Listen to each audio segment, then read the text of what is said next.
AMI Bangladeshi Caterers Association, Bondu.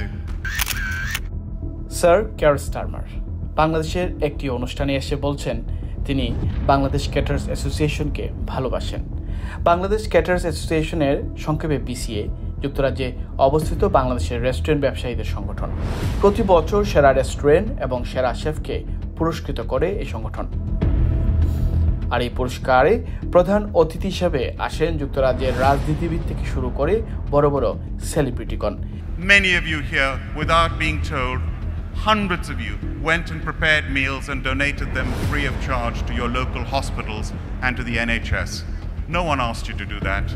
You did that. You're an inspiration to us all. Thank you. Thank you. তেমনি একটি অনুষ্ঠান 2021 সালে BCA কারি অ্যাওয়ার্ডে প্রধান অতিথি হিসেবে যোগদান দিয়েছিলেন লেবার পার্টির প্রধান sir Keir Starmer. And as Labour leader, I'm really proud that our party is a strong voice and a platform for British Bangladeshis and their communities.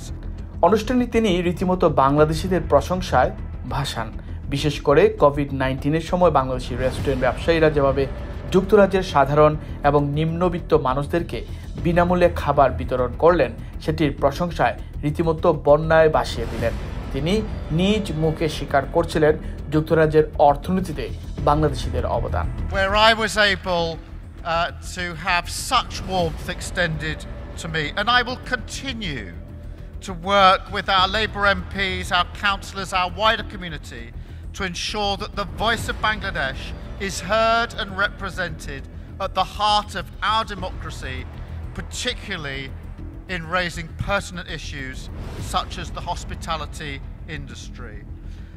শুধু যে তিনি বাংলাদেশের প্রশংসা করেছেন তা না, লেবার পার্টিতে বাংলাদেশি কমিউনিটির ভোটার সংখ্যা অনেক, তাই তো বারবার নির্বাচিত জয়ী হয়ে আসেন লেবার সমর্থিত বাংলাদেশি এমপি রোশনারা আলী কিংবা আফসানা বেগম। তাহলে হঠাৎ করে কেনই বা সুরের পরিবর্তন, কেনই বা এই বাংলাদেশিদেরকে টেনে আনলেন তিনি? I mean, it's so hard to do. Well, at the moment, people coming from countries like Bangladesh are not being removed because they're not being processed. অভিবাসীদের মোকাবিলা করছে পুরো ব্রিটেন। ক্ষমতাসীন থেকে শুরু করে বিরোধী দল সবাই অভিবাসী নিয়ে উদ্বিগ্ন। কিন্তু তাতে কেন শুধু বাংলাদেশি প্রসঙ্গে উঠে আসবে এমন প্রশ্ন সাধারণ ব্রিটিশ বাংলাদেশিদের। তাই তো প্রতিবাদী চিঠি লিখেছেন বাংলাদেশ ক্যাটারার্স অ্যাসোসিয়েশন বিসিএর বর্তমান প্রেসিডেন্ট সহ নেতৃবৃন্দ। চিঠিতে উল্লেখ করা হয়েছে দ্য সান আয়োজিত নির্বাচিত বিতর্কে বাংলাদেশিদের নিয়ে কেয়ার স্টারমারের যে মন্তব্য তাতে ক্ষুব্ধ স্বয়ং বাংলাদেশ ক্যাটারার্স অ্যাসোসিয়েশন সহ ব্রিটিশ বাংলাদেশি কমিউনিটি। আমরা বাংলাদেশি, আমরা proud Bangladeshi. Instead of acknowledgement and respect, sir Keir Starmer যে স্টেটমেন্ট দিয়েছেন আমাদের জন্য একদম shocking. BCA secretary general Mitu Chowdhury এক ভিডিও বার্তায় অভিবাসন বিষয়ে ইউকে বাংলা লাইভ নিউজকে বলেন, ইরাক, আফগানিস্তান, ইরিত্রিয়া সহ বিভিন্ন দেশ অভিবাসীর ক্ষেত্রে আমাদের চেয়ে অনেক বেশি। কারণ আপনারা যদি সবাই দেখেন তাহলে দেখবেন ইরান, আফগানিস্তান, ইরিত্রিয়া সহ বিভিন্ন দেশের কান্ট্রি আমাদের চেয়ে অনেক উপরে। আমাদেরকে সিঙ্গল আউট করা এইভাবে উচিত হয়নি। আমরা অত্যন্ত আংরি এবং আমরা আশা করব উনি ওনার স্টেটমেন্ট উইথড্র করবেন। সাধারণ ব্রিটিশ বাংলাদেশি ছাড়াও লেবার সমর্থিত বাংলাদেশি বংশোদ্ভূত এমপিরাও কড়া প্রতিবাদ জানিয়েছে এমন বক্তব্যের।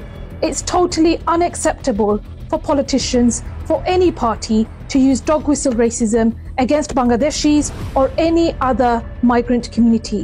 লেবার পার্টির বড় একটি ভোট ব্যাংক হচ্ছে মুসলিম অভিবাসী কমিউনিটিগুলোর ভোটাররা, তাই এমন বিরূপ মন্তব্যের কারণে নিজ দলে তুপের মুখে স্টারমার।